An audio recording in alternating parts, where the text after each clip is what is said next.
Hello, I know I got some funky business going on behind me with stuff, but that's how it's going to be. I'm wanting to record a blog here about color energy healing.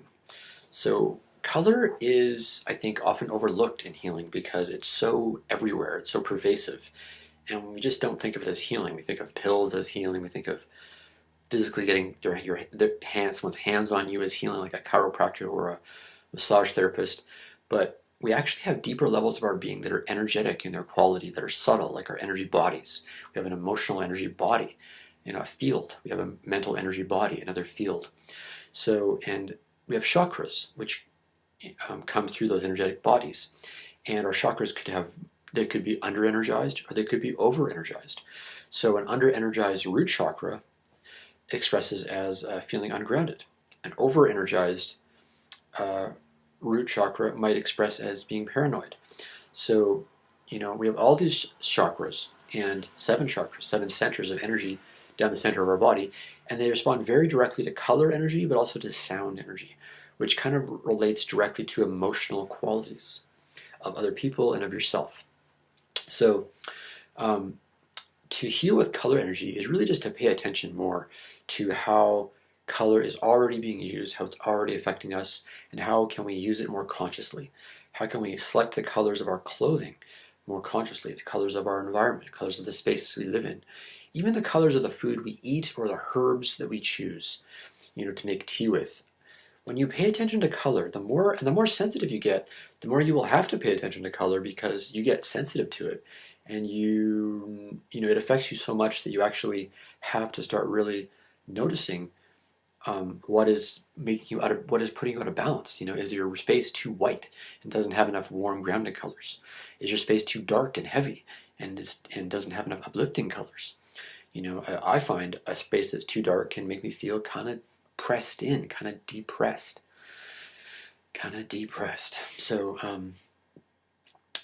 so using color is a real ability of healers, whether you're just self-healing, but it's also an ability of people in business.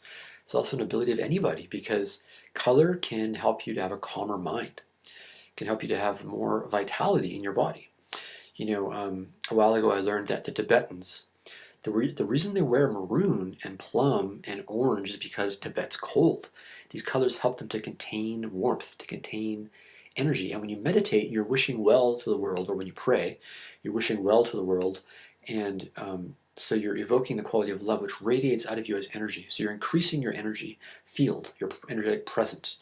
You're raising your vitality through meditation and well wishing. And as you raise your vitality, you could lose it. But you keep it by having warm, strong colors that are strengthening and protecting. So the strongest protection is red. And actually, I'm told the strongest protection is red silk or red leather. But for this video, just noticing that warming colors tend to be more strengthening, cooling colors and brighter colors tend to be more uplifting. So as we pay attention to color, we begin to really notice that there's a whole world of influence going on in color energy. And that influence is used very consciously by advertisers in their ads and in their logo designs, in the bag they choose for the color of the chips, of the bag of chips. If you go into a store and you look at the barbecue chips and you imagine what would it look like if if the bag was transparent, what would it look like? And you probably wouldn't buy them or it would be harder to buy them because barbecue chips don't look that great. They're like these dried up things that look kind of, beigey white, but the barbecue chip bag looks a deep warm red orange.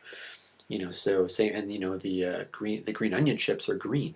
The bag is green. So they know what they're doing with color, and we want to use color more powerfully ourselves, because I believe color is a key skill. It's really part of feng shui, if you look at it that way, but it's also part of clothing, choosing clothing, and it's part of even choosing foods and herbs and supplements.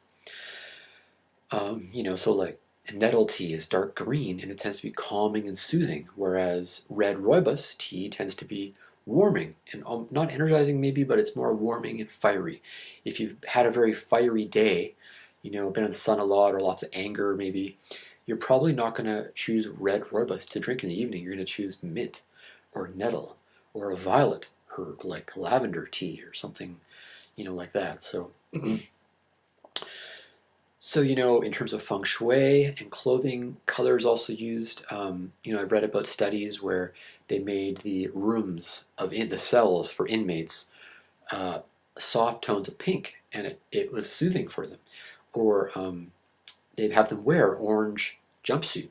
And that's not just so they can see them where they are, but it also is uplifting against the effects of depression, which happens a lot in prison, as you can imagine. So it's uplifting, but it's also calming in that way.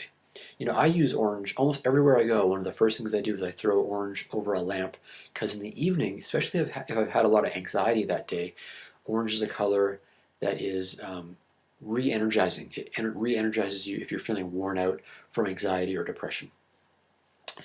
So especially I find in the evenings, and if it's a warm amber color of orange, not too bright and too stimulating, but more warm and calm. Maybe one last example is color is used in theater. If you look at theater, they actually have green rooms, where if you go in the back, because I was in theater for a while, if you go in the back of some theaters, they actually have a room where you sit and you get to chill out with couches and stuff for the 15-20 minutes before you go on. And the green of the room literally relaxes you before you go on stage. So you give a better performance, and you just feel, makes the experience more enjoyable. So color is also light, and so you can also work with healing through color energy healing through light. So, one thing I've noticed is really important for me is to have a room that's bright enough. I need to literally have enough light in my room, especially on those days when it's been gray for a few days outside, or I haven't been outside much to get enough light, enough sunlight. So I don't think it has to be a special lamp. I just find that bright enough light in my room helps me to improve my mood. And you can look at that if you go online and you type up lumens versus watts. You will get the different ways that we've learned to rate the brightness of the lights that we use. So lumens, I think, is the new way that we're doing it. You want to have a fair bit of lumens, and you want to, just like with everything, it's about dose. Dose matters. So you want to have so much light in the day, so many lumens, and you want to get so little light in the evening, so few lumens, so that in your environment, so you can actually make a nice transition to sleeping. Not too many lumens through your bright screens in the evening.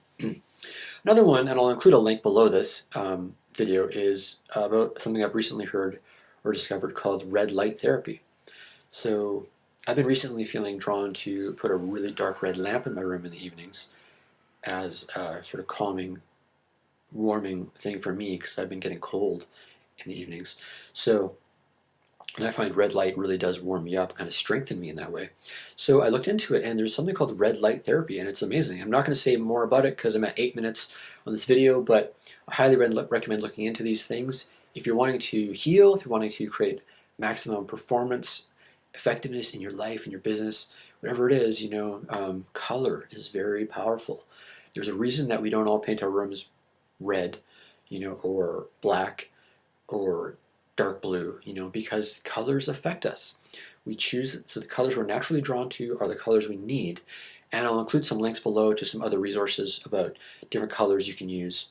By the way, golden yellow is great for calming the hyperactive mind and brings out the kind of a creative, sunny mind. But really you want to choose the colors that you're drawn to. Those are going to be the colors that are best for you, for as long as you need them. The colors you're drawn to are going to change. Sometimes you'll just throw on a red sweater or blanket for half an hour just to warm yourself up or calm yourself down, or whatever it is you're drawn to. But you can learn to use color in this medicinal way. Sometimes where you just use a color for a certain period of time, and then your intuition goes, ding, it's time, I'm done, it's time to change to a different activity or different color. That's my spiel on color energy healing. I hope you liked it. This is another example of color energy healing. This is where we get into crystals and color energy. This one is in the yellow ray, of course. This one is in the amber ray. So when you're working with color energy, you're really working with healing through the rays.